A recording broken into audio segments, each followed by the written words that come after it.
The airlock hissed open, and Lieutenant Connor Blake stepped into the diplomatic hall aboard the Viridian flagship. His pulse hammered. 3 days ago, humanity had made first contact. Now he stood alone, representing Earth in a room full of beings that could vaporize his planet with a thought. The Viridians towered over him, their crystalline skin refracting light into prismatic halos. They moved with unsettling grace, their three-fingered hands gesturing in patterns he couldn't decode. Connor's translator earpiece crackled with fragments of their language, but nothing coherent emerged. A female Viridian approached. Her faceted features caught the chamber's blue luminescence, scattering it across the walls like shattered stars. Connor's throat tightened. Protocol demanded silence until addressed, but something in her posture seemed curious rather than hostile. "Your presence is noted, human." Her voice resonated through his earpiece, melodic and strange. Connor swallowed hard. "Thank you for allowing me aboard." She tilted her head, studying him with eyes that held depths he couldn't fathom. The silence stretched. Other Viridians paused their movements, attention shifting toward them. "Your appearance is striking," Connor blurted, immediately regretting every word. "I mean, the way light moves through your form. It's beautiful." The chamber went still. Every Viridian froze mid-motion. The female before him straightened, her luminescence intensifying until it hurt to look directly at her. Connor's heart slammed against his ribs. He'd violated some unknown custom, insulted them, started an interstellar war with a stupid compliment. "Come with me," she said, her tone unreadable. "I apologize if I—" "Now?" She turned and moved toward a corridor branching from the main hall. Connor's legs felt like lead, but he followed. Behind them, Viridian voices rose in urgent discussion. His translator picked up scattered words: protocol, exposure, decision, irreversible. They entered a smaller chamber, the door sealed with a sound like breaking glass. "You have done something no species has accomplished in 4,000 cycles," she said, facing him fully. Connor's mouth went dry. "What?" "You saw beauty in us." Her form pulsed with colors he had no names for. Not threat, not utility, not advantage. Beauty. "I don't understand." "You will?" She moved to a wall panel, her fingers dancing across it. "The Viridian Collective has observed 17 intelligent species across this sector. All failed the same test." "Test?" The wall shimmered and became transparent. Beyond it, Connor saw Earth, blue and fragile against the void. "Humanity's survival depends on what happens in the next 60 seconds, she said. "I am showing you the truth." The transparent wall erupted with images. Connor stumbled backward as holographic projections filled the chamber. Civilizations rose and fell in accelerated time before his eyes. Gleaming cities turned to ash. Starships shattered into debris fields. Entire planets cracked open like eggs. "The Jekari Dominion," the Viridian woman said, gesturing to a race of insectoid beings constructing massive war machines. "First contact with our kind occurred 900 cycles ago. Their diplomats cataloged our weaknesses, studied our biology for exploitation.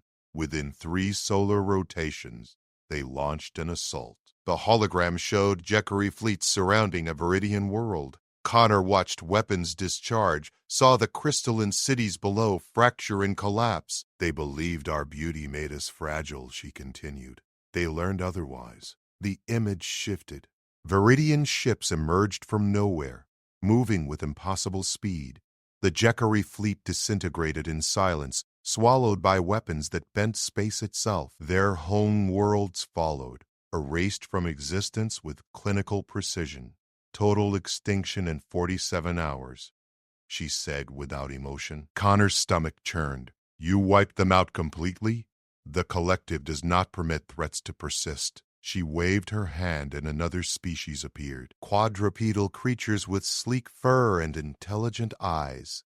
The Morvathi Confederation. Brilliant traders, they saw opportunity in our resources, proposed economic partnerships designed to extract our rare minerals, smiled while planning theft. The hologram showed Morvathi ships stripped apart, their crews frozen in the void, their trading posts melted into slag. 14 worlds went dark simultaneously. 32 hours from detection to extinction, she said. More species splashed past. Each one approached the Viridians with calculation, with greed, with fear masquerading as diplomacy. Each one died screaming into the vacuum. Connor's hands trembled. He'd complimented her, made a simple observation about beauty, and somehow that had been a test humanity hadn't known it was taking. "Why are you showing me this?" he whispered. She moved closer, her crystalline form reflecting his pale face back at him. "Because you need to understand what your words prevented. 40 minutes ago, the collective convened judgment on humanity. Your species displayed standard patterns: aggression, territorial disputes, primitive nuclear weapons, resource depletion. Diplomatic protocols focused on strategic advantage. The wall displayed Earth's major cities: New York, Beijing, Moscow, London." Connor saw targeting reticules overlay each one. "The eradication fleet was assembling when you spoke," she said. 300 vessels. Enough firepower to reduce your planet to constituent atoms. Connor couldn't breathe. His vision narrowed to pinpoints. "Because we're not advanced enough? Because advancement without wisdom breeds cancer." Her eyes blazed with inner light. "Every species the collective has encountered viewed first contact as opportunity, transaction, leverage, competition. Even those who approached with apparent friendliness calculated angles, measured advantages, weighed costs versus benefits." She touched the wall and the targeting reticules vanished. "You looked at me and saw something worth appreciating without context of what it could provide you," she said softly. "An aesthetic response divorced from utility, pure recognition of beauty for its own sake. In 4,000 cycles, across 17 species, you are the first to demonstrate this capacity." Connor's legs gave out. He caught himself against the wall, his palm leaving a smudge on the crystalline surface. One compliment saved 8 billion people? One genuine moment of seeing another being as something beyond a tool or threat saved your species from joining the extinct. She gestured and the images disappeared, replaced by views of Viridian worlds. Impossible architecture spiraled toward alien skies. Gardens of living crystals sang in harmonies that made Connor's eyes water. Art beyond human comprehension flowed like liquid thought across public spaces. "The collective values one thing above all else," she said. "The ability to perceive beauty in the unfamiliar, to respond with wonder rather than fear or ambition. Your reaction was not strategic. You did not compliment me to gain favor. You simply spoke an observation that moved you." She turned to face him fully, and Connor saw something in her expression that might have been hope. "But this revelation creates a new problem," she said, "and how you solve it will determine whether humanity joins the collective or joins the void." Connor pushed himself upright, forcing his breathing to steady. "What problem? You now possess knowledge your species cannot handle," she said. "You know the collective judges races by their capacity for genuine aesthetic appreciation. You know the wrong response means extinction. This information corrupts the test." The chamber's lighting shifted to a harsh amber. Connor felt sweat bead on his forehead. "If you return to Earth and share what I've told you, your diplomats will manufacture appreciation," she continued. "They will study our culture, script compliments, perform beauty as theater. The collective will detect the deception instantly. Humanity will die for trying to game a system they shouldn't have known existed." Connor's mind raced through scenarios, each worse than the last. Then why tell me? Why not just let the test continue naturally? Because you passed, she said simply, and those who pass earn truth. But truth carries responsibility. She moved to a different panel, and a countdown appeared on the wall. 72 hours. That is how long until the diplomatic summit concludes.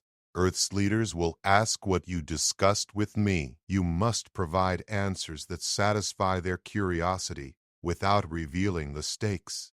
You want me to lie to my entire planet? I want you to protect them from information that will kill them. Her form pulsed with urgency, but there is another path, one never offered before.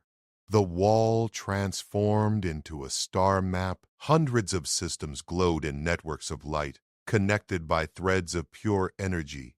At the center, blazing brighter than the rest, sat a cluster Connor recognized as Viridian Space. The collective maintains observation posts throughout this galactic arm, she said. We monitor developing civilizations, guide them towards survival, or eradicate them before they spread. For 4 millennia, we have done this alone. Her 3-fingered hand traced the path from Earth to the Viridian core. Your capacity for genuine aesthetic response suggests humanity might possess something we have not encountered, she said. The potential to see beauty not just in the alien, but in the mundane. To find wonder in simplicity. Our kind evolved in crystalline perfection. Beauty surrounds us constantly.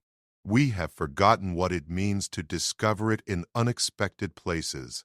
Connor's heart hammered as understanding dawned. You want to study us? We want to learn from you. She turned, and her expression held something like vulnerability.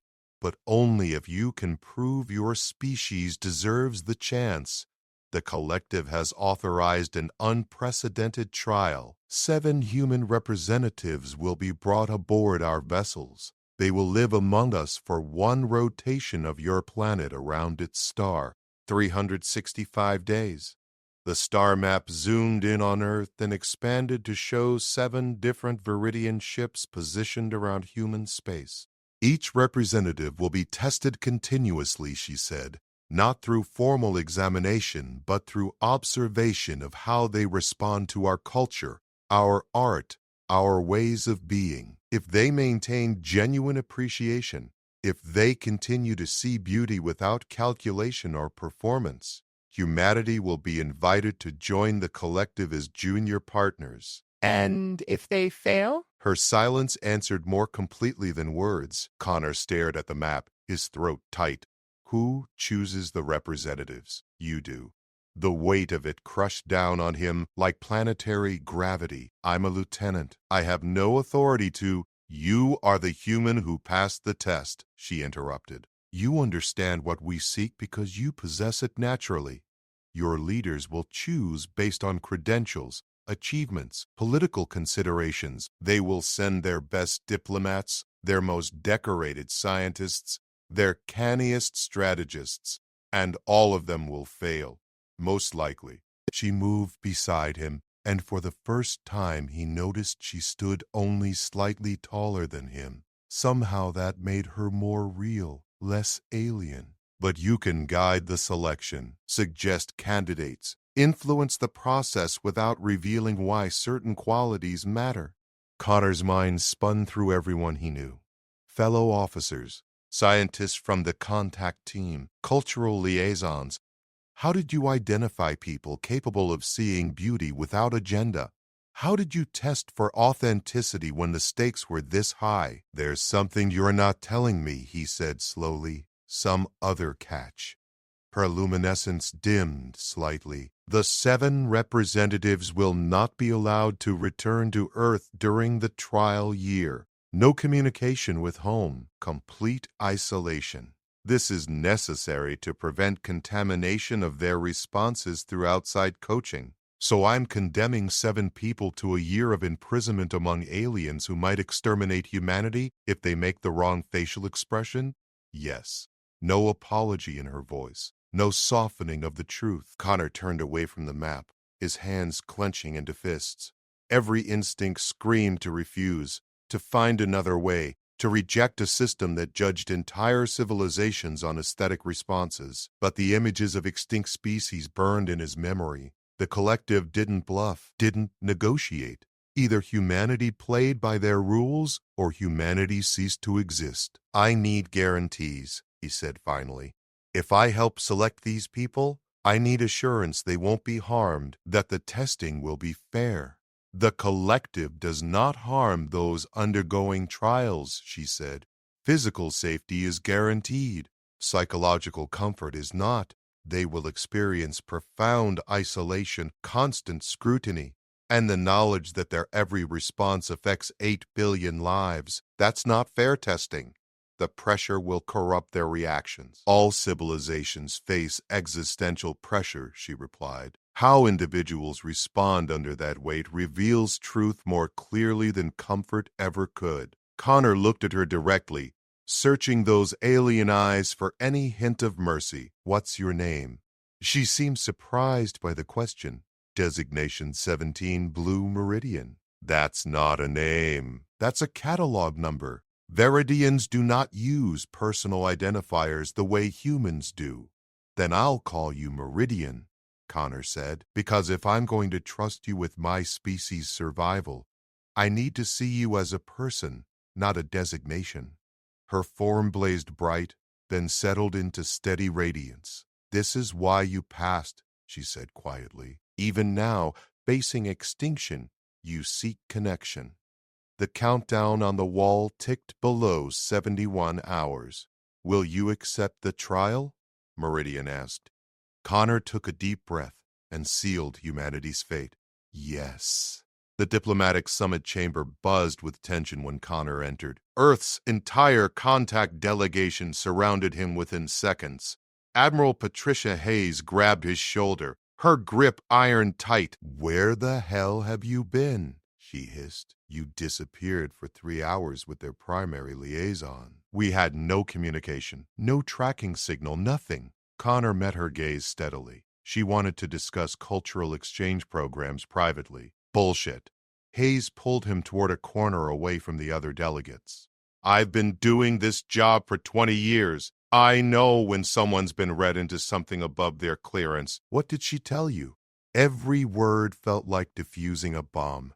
The Veridians are impressed with humanity's adaptability. They want to establish a deeper relationship than standard diplomatic channels allow.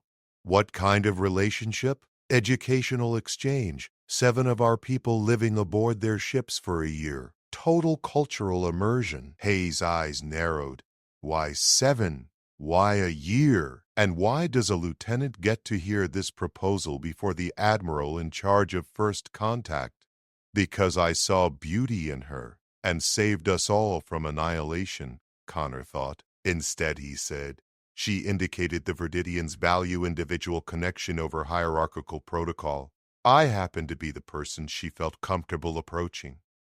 It sounded weak even to his own ears, but Hayes seemed to accept it. She released his shoulder and paced a tight circle. The Secretary General will want details, she said. Selection criteria, program structure, educational objectives. The Veridians will provide full briefing materials within 12 hours, Connor lied smoothly. But they specifically requested input on candidate selection. They want people who can adapt to radically different environments without losing their sense of self. And scientists then?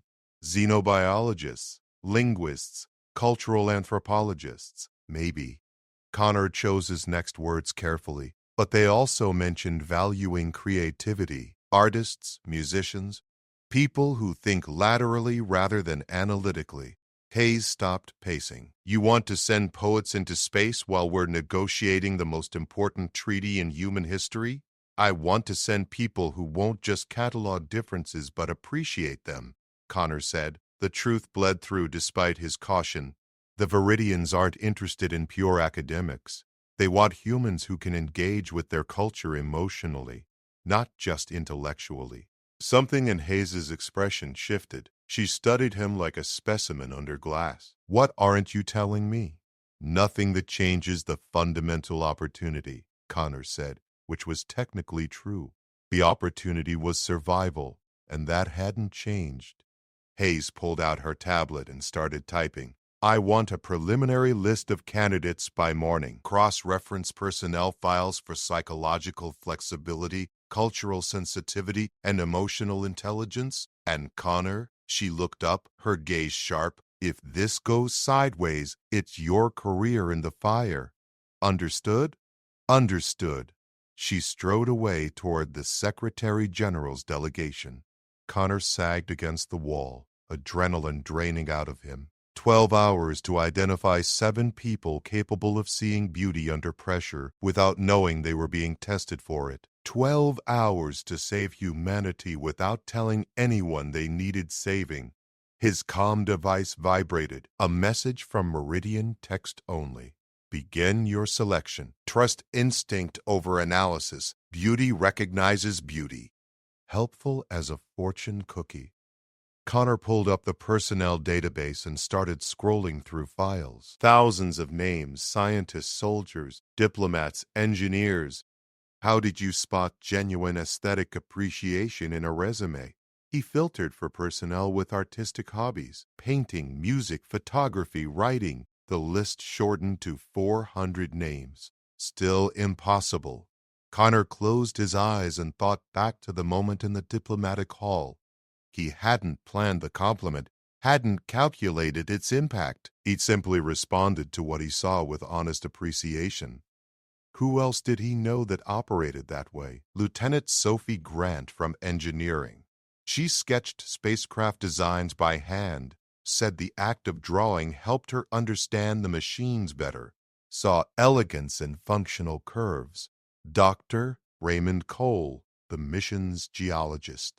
Connor had watched him examine Martian rock samples with the reverence most people reserved for fine art. Called mineral formations nature's sculpture. Kira Okonkwo, a linguist who joined the contact team specifically because she found alien grammar structures beautiful. She'd said that once, in the mess hall. Grammar is architecture for thought. I want to see how other minds build their conceptual spaces. Connor added all 3 names to his list and kept searching. Captain Luis Mendoza, a shuttle pilot who flew like he was dancing with vacuum. Connor had heard him describe orbital mechanics as the universe's choreography. Dr. Alicia Brennan, a xenobiologist who'd cried the first time she examined Viridian cellular samples under a microscope.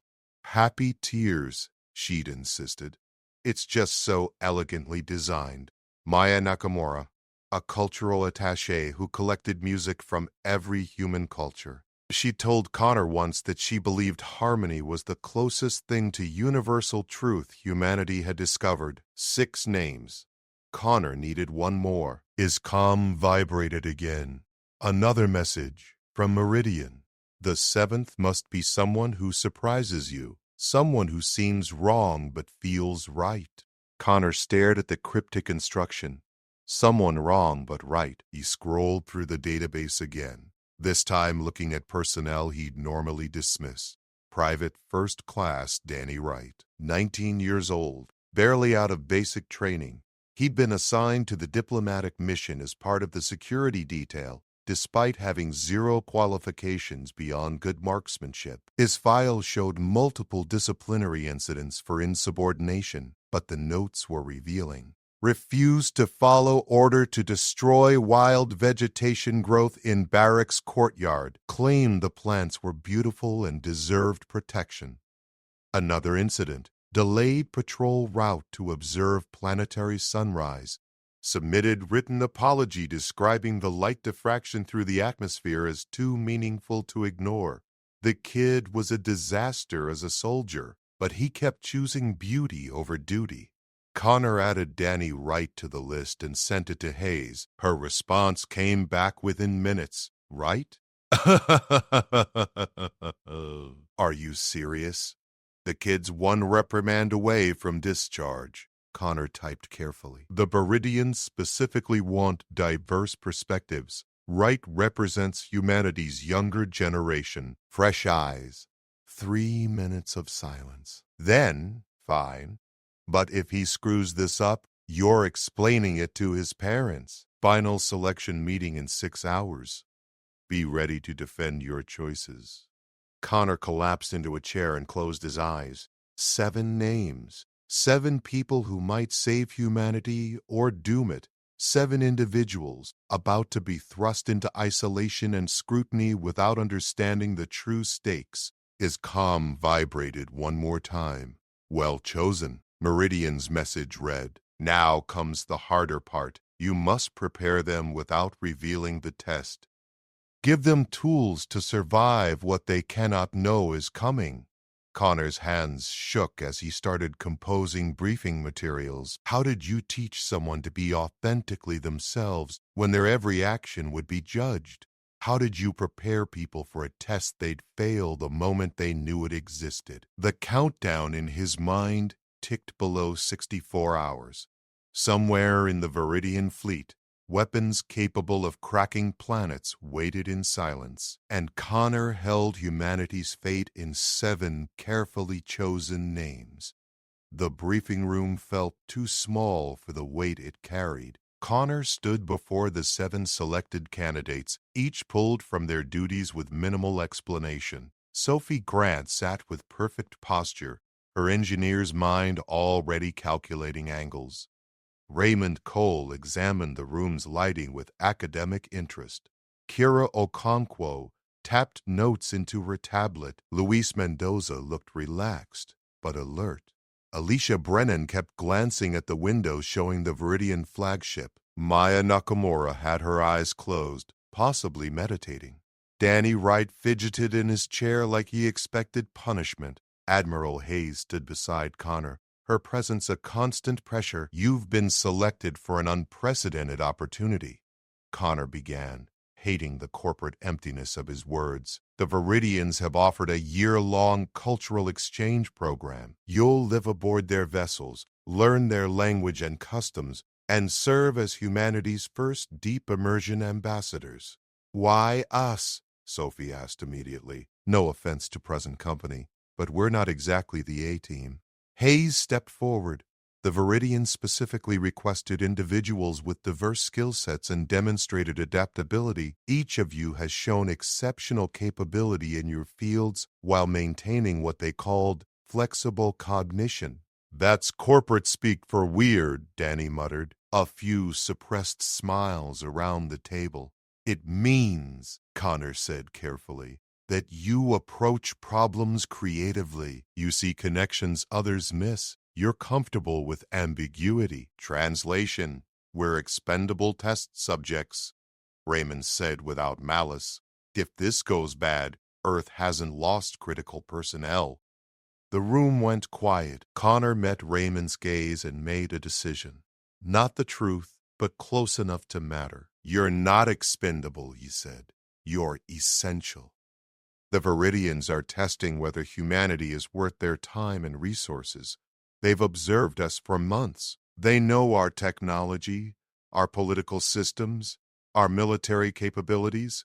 What they don't know is whether we're compatible with their culture on a fundamental level. Compatible how? Kira leaned forward, her linguist's instincts engaged.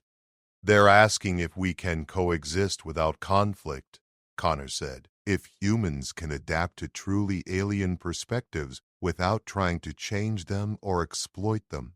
Maya opened her eyes. This is a psychological evaluation disguised as cultural exchange. Every first contact is a psychological evaluation, Hayes interjected. The question is whether we pass or fail. What happens if we fail? Alicia asked quietly.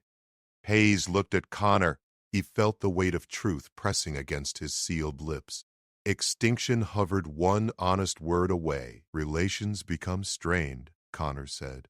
Trade opportunities disappear. Humanity remains isolated in our corner of space while the Viridians expand elsewhere. Not technically a lie, just missing the part about planetary annihilation. Luis raised his hand like a student. Can we refuse? Is this voluntary? Completely voluntary, Hayes said. But understand that refusing means someone else takes your place. and that person might not represent humanity as well as you could. The manipulation was necessary, and Connor hated it anyway. Danny shifted uncomfortably. "What do they want from us exactly?" the young private asked. "Like day-to-day? What's the job?" Connor pulled up holographic displays of Viridian ships. Crystalline corridors flowed like frozen water, living spaces that seemed grown rather than built, gardens that defied physics. "You'll observe their daily routines," Connor said. "Participate in their cultural activities. Learn their language and customs. You'll have mentors assigned, Viridians who'll guide you through their society." "For a year," Sophie said flatly. "No contact with Earth. No messages home. Total isolation." "Yes, that's a prison sentence with better lighting." Connor couldn't argue. "It's sacrifice, but it's also opportunity. You'll see things no other humans have experienced. You'll build bridges between civilizations. And when you return, you'll be the foremost experts on Viridian culture in existence. If you return alive," his mind added silently, "if humanity still exists when the year ends." Raymond stood and walked to the holographic display. He studied the alien architecture with the same reverence Connor had seen him give to rocks. "These structures," Raymond said softly, "they're not built. They're cultivated. Look at the growth patterns. Organic development guided by intent." "Correct," Connor said, relief flooding through him. "The Viridians shape their environment through a process they call resonance sculpting. It's part technology, part art form." "It's beautiful," Raymond murmured. Sophie joined him at the display. "From an engineering perspective, this shouldn't be stable, but somehow it works. The stress distribution is perfect. Function and aesthetics unified," Kira added, moving closer. "Their language probably reflects that integration. I'd bet their grammar structures embed artistic principles." Maya stood and approached the hologram. "Do they have music?" Connor pulled up another file. Harmonic frequencies filled the room, alien and haunting. Not melody in the human sense, but patterns that resonated in the chest cavity. Maya's eyes widened. "That's not just sound," she breathed. "That's mathematical beauty made audible." Alicia was already lost in biological data Connor had prepared. Their cellular structures use crystalline matrices for information storage. They're literally living art at the molecular level. Luis studied ship schematics with a pilot's eye. The propulsion systems follow natural curves, like they asked what shape movement wants to be and built that. Only Danny remained seated, looking overwhelmed. Connor walked over and sat beside him. "You okay, Private?" "I don't understand what I'm doing here," Danny whispered. "These are scientists and officers. I'm just a grunt who can't follow orders." "Why can't you follow orders?" Danny's jaw tightened. "Because sometimes orders are stupid and wrong." "Like when?" "Like when Lieutenant Carr told me to clear vegetation from the courtyard because it looked messy," Danny said. "It wasn't messy. It was wildflowers growing in concrete cracks. It was beautiful. It was life insisting on existing in a place designed to kill it. Clearing it would have been murder." Connor smiled despite the pressure crushing his chest. "That's exactly why you're here. Because I'm a screw-up? Because you see value where others see inconvenience," Connor said. "Because you recognize beauty in unexpected places. Because when you're told something is wrong, you ask whether it's actually wrong or just different." Danny stared at him. "That's what this is about? They want people who appreciate weird stuff? They want people who see the world as it is, not as they're told to see it." Hayes's comm device beeped urgently. She stepped away to take the call. Connor watched the other 5 candidates clustering around the holographic displays, their excitement genuine and growing. They were already falling in love with Viridian culture without knowing their lives depended on it. Hayes returned, her face grim. "We have a problem.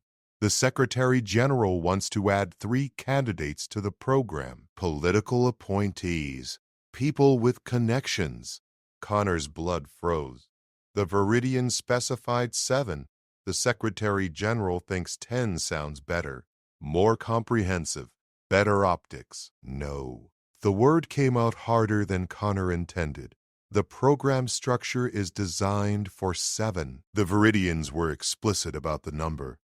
Then you'll need to convince them otherwise, Hayes said, because the Secretary General doesn't take no for an answer, and we're not torpedoing diplomatic relations over 3 extra bodies. Connor's mind raced. Political appointees meant people selected for connections rather than capability, people who'd perform appreciation instead of feeling it, people who'd doom humanity while trying to advance their careers. His calm vibrated. Meridian's message was 2 words. Hold firm. Easier said than done when your admiral expected compliance. Connor stood and faced Hayes directly. If we change the parameters now, we insult the Viridians and compromise the program's integrity. These 7 were chosen for specific reasons. Adding political wildcards destroys the careful balance. Then make the Viridians accept 10. I can't, and neither can you. Connor kept his voice level, but I can ask them to explain why 7 matters. Get it on record. Make it their decision, not ours. Hayes considered this. You have 2 hours. If they won't budge, we're sending 10 and dealing with the consequences. She left. The candidates kept examining the displays, unaware of how close they'd come to being diluted into failure.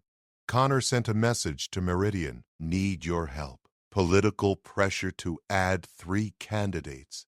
How do I stop this? Her response came instantly. Tell your leaders the truth they'll accept. 7 is a sacred number in Viridian culture. Adding more would be profound insult. Make it about their customs, not our judgment. Brilliant. Simple. A lie built on truth. Connor started drafting the most important memo of his life while humanity's countdown ticked below 48 hours. The Secretary General's office aboard the diplomatic station gleamed with Earth technology that already looked primitive compared to Viridian engineering. Connor stood at attention while Secretary General Victoria Cross reviewed his memo with the expression of someone who'd just bitten into spoiled food. Sacred number, she said flatly. You're telling me we can't expand the most important program in human history because aliens have religious objections to the number 10? Cultural objections, Connor corrected carefully. The Viridians organized their social structures around 7-point symmetry, their ships, their art, their governing councils. Proposing 10 participants suggests we don't understand or respect fundamental aspects of their civilization. Cross tossed the tablet onto her desk. Or it suggests we're thorough and inclusive. It suggests we're trying to dominate the program through numbers. Admiral Hayes interjected from her position beside Connor. The Viridians offered this exchange as equals. Changing terms makes us look aggressive. Aggressive? We're adding 3 people. 3 people they didn't request, Hayes said. 3 people selected for political reasons rather than capability. If this were a military operation, would you let politicians override tactical decisions? Cross's eyes narrowed. This isn't a military operation, Admiral.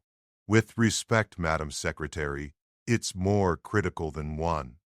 Hayes's voice carried steel. First contact defines humanity's future. The Viridians are testing whether we can follow protocols we don't fully understand, whether we respect boundaries even when they inconvenience us. Connor's calm vibrated silently.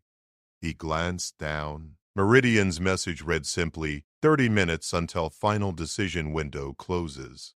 The candidates you want to add, Connor said quickly, have they been psychologically screened for extended isolation in alien environments? Cross waved dismissively. They're experienced diplomats, Senator Huang's chief of staff, Ambassador Chen's cultural liaison, and Representative Morrison's science advisor. All highly qualified.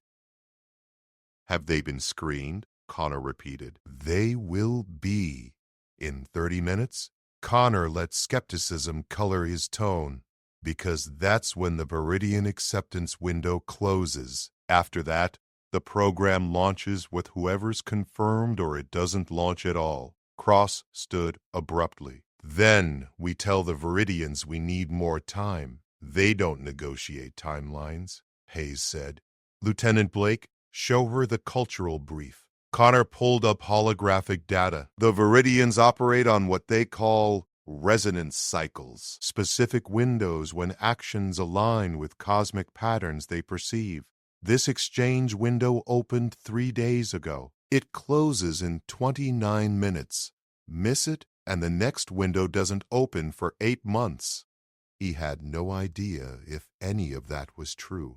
Meridian had fed him the language, and it sounded plausible enough to sell. Cross stared at the countdown. 8 months. By which time the political landscape will have shifted, Hayes added. China and the European Federation are already lobbying for their own exchange programs. We lose this window. We lose first mover advantage. Political calculus Connor could see working behind Cross's eyes. Advantage versus control. Prestige versus influence. These 7 candidates, Cross said finally, they're truly the best options? For what the Viridians are evaluating, yes, Connor said. They don't want politicians. They want people who can adapt genuinely to alien culture without agenda. Everyone has an agenda, Lieutenant. Then they want people whose agenda is understanding rather than advancement. Cross walked to the window overlooking the Viridian flagship. Its crystalline structure caught starlight and transformed it into cascading rainbows. If this fails, she said quietly, the political cost will be catastrophic. If this succeeds, Hayes countered, humanity gains access to technology and knowledge beyond anything we've imagined. 23 minutes, Cross turned from the window. The 7 candidates proceed as planned, but Lieutenant Blake goes with them. Connor's stomach dropped. Madam Secretary, I'm not on the list. You are now. You established rapport with the Viridian liaison. You understand their cultural parameters. And frankly, if this goes sideways, I want someone with military discipline present to manage the situation. I'm not qualified. You qualified yourself by making this happen, Cross interrupted. 8 participants, 7 candidates plus 1 oversight officer. The Viridians get their sacred number in official participants. We get military accountability. Everyone wins. Hayes shot Connor a look that said, argue and die. I'll need to confirm with the Viridians, Connor said weakly. Then confirm quickly. Cross dismissed them with a wave. In the corridor outside, Hayes grabbed Connor's arm. What just happened? She outmaneuvered us, Connor said, his mind racing. And I can't refuse without explaining why I'm not suitable. Are you not suitable? Because I already passed the test, Connor thought. Because adding me changes the dynamic. Because Meridian never mentioned this possibility. I don't know, he admitted. His comm vibrated. Meridian's message was longer this time. The Secretary General's solution is acceptable. You will serve as anchor. The others may drift under pressure. You will remind them what genuine response looks like.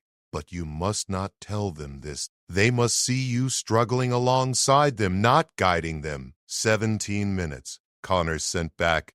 This wasn't the plan. Plans adapt.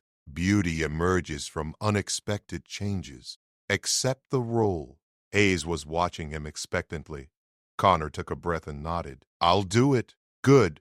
Now let's get you and the others processed before the window closes. They moved quickly through the station. The 7 candidates were already assembled in the departure bay, supplies packed, medical clearances complete. They looked nervous and excited in equal measure. Danny spotted Connor first. Sir, what are you doing here? Change of plans, Connor said. I'm coming with you. Sophie's eyebrows rose. Oversight? Partnership. Connor corrected. The Secretary General wanted military representation. I drew the short straw. Raymond laughed. The straw that gets to spend a year with aliens who sculpt buildings out of resonance. I'd say you drew the long straw.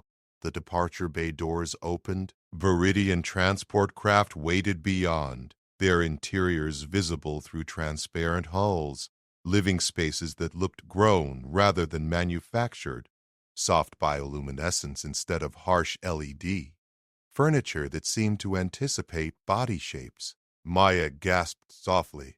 It's like stepping into a dream. Kira was already recording observations on her tablet. The color spectrum is wider than human visible range. See those surfaces? They're reflecting wavelengths we can't process. We're seeing a fraction of what's actually there. Alicia moved toward the nearest craft, drawn like a moth to flame. The biological integration is complete. The ship isn't just alive, it's aware. Louise studied the propulsion systems with a pilot's appreciation.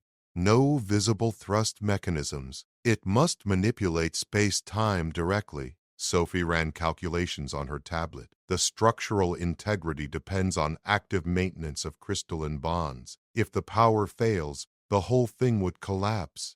Then we better hope the power doesn't fail, Danny said nervously. Meridian appeared at the transport entrance. Her crystalline form blazed with colors that made Connor's eyes water. She addressed the group in perfect English. Welcome, representatives of humanity. You honor us by accepting this exchange. The journey to our primary vessel will take 4 hours. During that time, you will experience your first taste of Viridian culture. I encourage openness to the unfamiliar. She looked directly at Connor. All of you. The candidates began boarding. Connor hung back, approaching Meridian. I didn't expect to be joining them, he said quietly. Life rarely delivers expectations, she replied. It delivers what is needed. Your presence is needed. Why? Because they will face moments where they question their perceptions, where pressure tempts them to perform rather than experience. You will remind them, without words, that authenticity matters more than approval. How do I do that without revealing the stakes? By being what you are, by continuing to see beauty in us even when isolation makes it difficult. Her form pulsed gently. You passed the test once. Now you must pass it continuously for a year, and you must help them do the same without telling them they're being tested. Connor glanced at the candidates boarding the transport. 7 people whose lives depended on staying true to themselves. 7 people he'd chosen based on instinct and hope. 8 now, including himself. What if I fail, he asked. Then humanity ends, Meridian said simply. But I do not believe you will fail. You see too clearly to perform seeing. The transport's departure alarm sounded softly. Come, Meridian said. Your species' future begins with a 4-hour flight. Make it count. Connor boarded the transport. The interior resonated with harmonic frequencies that settled into his bones. The candidates were already exploring, touching surfaces that responded with gentle light, examining architecture that defied conventional physics. Danny sat near a viewport, watching Earth shrink behind them. Connor joined him. Beautiful, isn't it? Connor said. Terrifying, Danny whispered. Everything we know is on that blue dot, and we're leaving it behind. We're not leaving it, Connor said. We're expanding what it means to be human, carrying Earth with us into something larger. Danny looked at him. You really believe that? Connor watched Earth's oceans catch sunlight one last time before the transport turned toward the Viridian flagship. I have to, he said, because 8 billion lives depended on it. The countdown in his mind hit 0. The trial had begun. 364 days had passed in a blur of crystalline corridors and alien harmonies. Connor stood in the observation chamber aboard the Viridian flagship. watching Earth grow larger in the viewport. The blue planet he'd left behind looked unchanged, unaware of how close it had come to annihilation.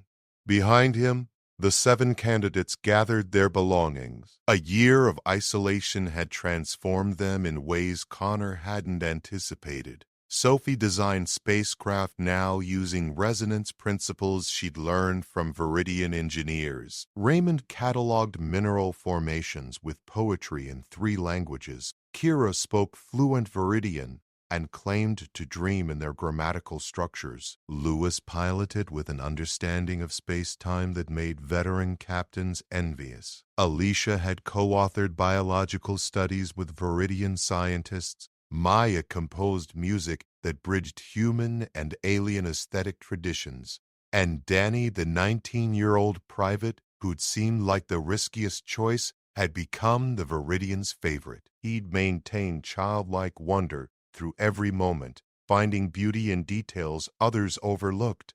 A week ago, Connor had watched him spend 3 hours examining how light refracted through a drinking vessel, calling it the most beautiful thing he'd ever seen. Meridian entered the chamber, her crystalline form subdued to soft radiance. The candidates looked up, their expressions mixing relief and something like grief. "Your time with us concludes," Meridian said. "The collective has completed its evaluation." The room went silent. Connor's heart hammered against his ribs. A year of watching, guiding without revealing, hoping every authentic response would be enough. "We have observed you continuously," Meridian continued, "monitored your reactions to our culture, your adaptations to isolation, your responses to beauty and strangeness in equal measure." Sophie stepped forward. "And you exceeded expectations we did not know we held." Meridian's form pulsed with colors Connor had learned meant profound emotion.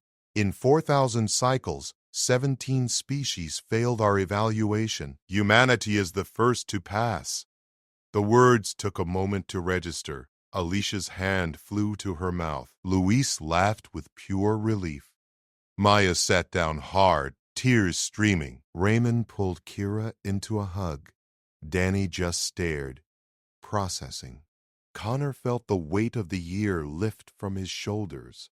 They'd done it. 8 people maintaining authenticity under pressure that would have broken most civilizations. "What happens now?" Sophie asked. "Humanity joins the collective as provisional members," Meridian said. "You will receive access to our technology, our knowledge, our networks across this galactic arm. In exchange, you will teach us what we have forgotten." "Teach you?" Kira's linguist instincts engaged. "What could we possibly teach you?" "How to find beauty in simplicity," Meridian said. "How to see wonder in the mundane. Your species evolved in scarcity. You learned to appreciate small things because small things were all you had. We evolved in abundance. Beauty surrounds us constantly, and we have become blind to it." She gestured, and holographic images filled the chamber. Viridian children being taught human perspective exercises, artists studying Danny's observations about light in drinking vessels, engineers incorporating Sophie's appreciation for functional elegance, scientists reviewing Raymond's poetic mineral descriptions. "You reminded us that beauty is not just what exists," Meridian said. "It is the act of seeing, the choice to notice, the willingness to be moved." Connor watched his candidates absorb this. A year of fear that they'd been judged and found wanting, discovering instead that they'd been teachers all along. "There is something you must know," Meridian said, her tone shifting. "Something Lieutenant Blake has carried alone for this entire year." Connor's stomach dropped. No, not now. They'd passed. Humanity was safe. They didn't need to know. "The stakes of this trial were not what you believed," Meridian continued. "Failure would not have meant strained relations or lost opportunities. It would have meant extinction." The chamber froze. 7 faces turned toward Connor, comprehension dawning in their eyes. "You knew," Sophie said quietly, "the whole time." Connor met her gaze. Yes? That we were being tested for humanity's survival? Yes? Danny's voice shook. Every time I looked at something and said it was beautiful, I was preventing genocide? Not preventing, Meridian corrected gently. Justifying humanity's continued existence. The collective does not permit species to spread who cannot see value beyond utility. 17 civilizations died because they approached us with calculation rather than appreciation. Raymond sank into a chair. And you let us go through this without knowing, watched us make small talk and examine art while our entire species balanced on a knife edge. Because telling you would have corrupted the test, Connor said. You had to be genuine. If you'd known you were being evaluated, every response would have been performance. Alicia's hands trembled. How did you carry that? A whole year knowing what failure meant? The same way you all did, Connor said, by focusing on what was in front of me, by choosing to see beauty because beauty was there, not because it would save anyone. Kira studied him with a linguist's precision. But it did save everyone. It did, Meridian confirmed. 8 billion humans live because 8 people maintained authenticity under impossible pressure. Because Lieutenant Blake chose genuine appreciation over strategic calculation in our first meeting. Because all of you continued to do so for 365 days. Maya stood and approached Connor. Without warning, she hugged him. You carried this alone. You didn't have to. Yes, I did, Connor said quietly. It was the only way. The others joined the embrace. 8 humans clustered together in an alien ship above Earth, processing what they'd survived. Meridian waited until they separated. Your transport to Earth departs in 2 hours. But first, the collective wishes to honor you. She led them through corridors Connor had walked countless times, each step familiar now. They entered a chamber he'd never seen before. It stretched impossibly large. Walls alive with flowing light. Thousands of Viridians filled the space, their combined luminescence bright enough to hurt. At the center stood a sculpture, human figures rendered in crystalline perfection, capturing each candidate in a moment of genuine appreciation. Sophie examining stress distributions, Raymond holding a mineral sample like sacred text, Kira lost in grammatical beauty, Luis tracing orbital mechanics with his hands, Alicia weeping over cellular elegance, Maya conducting invisible symphonies, Danny staring at refracted light with childlike wonder, and Connor standing before Meridian in that first diplomatic hall, seeing beauty in the alien. This will stand in our primary cultural archive, Meridian said. A reminder that aesthetic appreciation transcends species, that the choice to see beauty is the foundation of peaceful coexistence. Connor stared at his crystalline reflection, the moment that had saved humanity, preserved forever in alien art. We should tell people, Sophie said, when we get back. Explain what really happened. No, Meridian said firmly. The test continues. Every human who encounters our kind must approach with genuine hearts. If your species knows they're being judged for aesthetic response, all future interactions become performance. So we lie? Raymond asked. You share the truth that matters, Connor said. That the Viridians value beauty, creativity, and authentic engagement. That humanity passed because we stayed true to ourselves. The specific stakes don't change the fundamental lesson. 2 hours later, Connor stood in a human transport with 7 exhausted transformed candidates. Earth filled the viewport, home after a year in crystalline exile. What do we tell them, Danny asked. Our families, our friends. People who will ask what we did for a year. We tell them we learned to see, Maya said softly, that we lived among aliens who taught us appreciation matters more than achievement. That beauty is a bridge between worlds. The transport descended through atmosphere. Clouds parted to reveal familiar continents.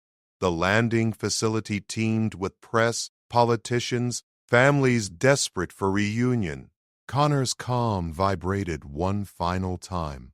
Meridian's message was brief. Thank you for saving your species by being unable to do otherwise. Continue seeing beauty. The collective will watch with hope rather than weapons. The transport touched down. Doors opened to chaos and celebration. Families rushing forward, cameras flashing, questions shouted over each other. Connor hung back, letting the candidates reunite with loved ones. Sophie's husband spinning her in circles, Raymond's daughter clinging to him, Kira's parents weeping with relief, Luis's partner kissing him like they'd never let go, Alicia surrounded by her research team, Maya's sister laughing through tears, and Danny swept up by parents who'd aged a year wondering if they'd ever see their son again. Admiral Hayes approached Connor through the chaos. Well, humanity has a future, Connor said.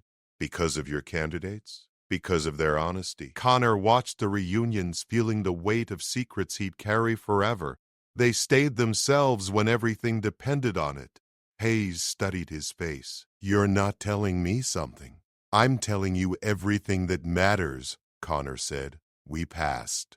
We're in. The rest is details. Above them, invisible to everyone below, the Viridian flagship maintained orbit.